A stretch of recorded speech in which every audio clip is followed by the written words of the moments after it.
Welcome to Man Does Tech, where I solve the problems you didn't even know you had. In this video, I will show how to grind ashwagandha root. Start by drying roots until brittle, then break them into small pieces about 1 inch each.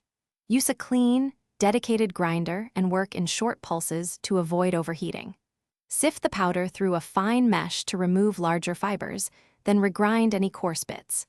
Store the finished powder in an airtight jar away from light and moisture for best freshness. Gather a heavy-duty grinder, a fine mesh sieve, and airtight jars for storage.